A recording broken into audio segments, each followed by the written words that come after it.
मुंबई आतंकी हमले के मास्टरमाइंड तहव्वुर राणा को आज गुरुवार को अमेरिका से भारत लाया जा चुका है। एयरपोर्ट पर ही उसका मेडिकल टेस्ट कराया गया। बताया जा रहा है कि राष्ट्रीय जांच एजेंसी की टीम आज रात से ही तहव्वुर के साथ पूछताछ शुरू करेगी। इसके लिए टीम भी बना दी गई है। लंबे इंतजार के बाद भारत की धरती पर आने वाले मास्टरमाइंड तहव्वुर राणा से एनआईए के हेडक्वार्टर में ही पूछताछ कराई जाएगी। हेडक्वार्टर के तीसरे फ्लोर पर एजेंसी के आईजी डीआईजी लेवल के अधिकारी आज रात से ही तहव्वुर राणा के साथ पूछताछ शुरू करेंगे। इसके लिए हेडक्वार्टर के आसपास की सुरक्षा कड़ी कर दी गई है। पूछताछ के लिए हेडक्वार्टर के तीसरे फ्लोर पर पूरा सेटअप भी तैयार कर लिया गया है। यहीं पर राणा को कस्टडी में लेने के बाद पूछताछ शुरू की जाएगी।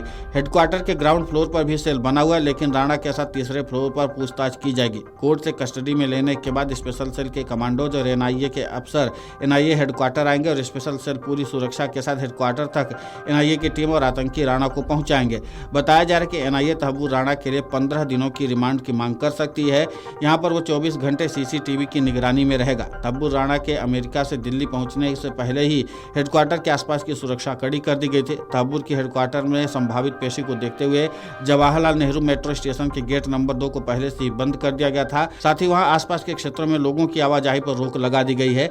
जवाहरलाल नेहरू मेट्रो स्टेशन के गेट नंबर 2 को बंद करने के साथ ही इलाके के आसपास के लोगों की आवाजाही भी पूरी तरीके से प्रतिबंधित कर दी गई है। इसके बारे में मेट्रो रेल कॉर्पोरेशन के प्रवक्ता ने बताया कि एनआईए बिल्डिंग के सबसे करीब पड़ने वाले जेएलएन मेट्रो स्टेशन के गेट नंबर 2 को एहतियातन बंद कर दिया गया है। डीएमआरसी के प्रवक्ता ने यह भी बताया कि दिल्ली पुलिस के अगले आदेश तक ये गेट बंद रखा जाएगा। हालांकि उन्होंने साफ कर दिया कि मेट्रो ट्रेन की सेवाएं सामान्य रूप से जारी रहेंगी।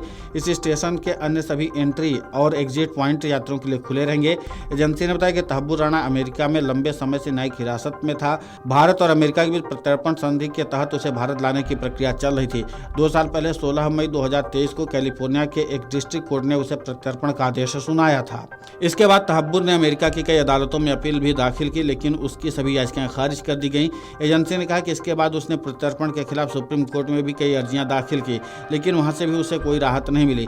जांच एजेंसी के अनुसार प्रत्यर्पण को लेकर लंबी प्रक्रिया में जांच एजेंसी ने अमेरिकी न्याय विभाग, यूएस स्काई मार्शल, भारत की खुफिया एजेंसियों एनएसजी और भारत के विदेश मंत्रालय तथा गृह मंत्रालय के साथ मिलकर काम किया। यही नहीं, दोनों देशों के अधिकारियों के तालमेल से यह केस अपने अंजाम तक पहुंचा। तहव्वुर राणा पर आरोप है कि उसने डेविड कोलमैन हेडली, लश्कर-ए-तैयबा, हरकत उल जिहादी इस्लामी और पाकिस्तान में छिपे अन्य साजिशकर्ताओं के साथ मिलकर साल 2008 में मुंबई पर हुए आतंकी हमलों की साजिश रची थी। इन विभत्स आतंकी हमलों में 166 लोगों की मौत हुई थी, जबकि 238 से ज्यादा लोग घायल हुए थे। अब कुल मिलाकर के यह है कि आतंकी तहव्वुर राणा से जब पूछताछ होगी तो जाहिर सी बात है कि कई राज उगलेगा और उन राज की जरूरत भारत को सबसे ज्यादा है।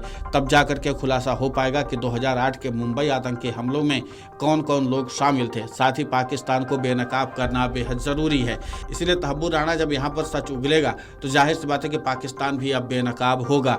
इसलिए एनआईए की पूरी टीम अब इस मामले पर आज रात से ही पूछताछ शुरू कर देगी, ताकि तहव्वुर से वो सारी जानकारी इकट्ठा की जा सके जिस जानकारी का इंतजार भारत लंबे समय से कर रहा था। Video desk अमरउजाला.com।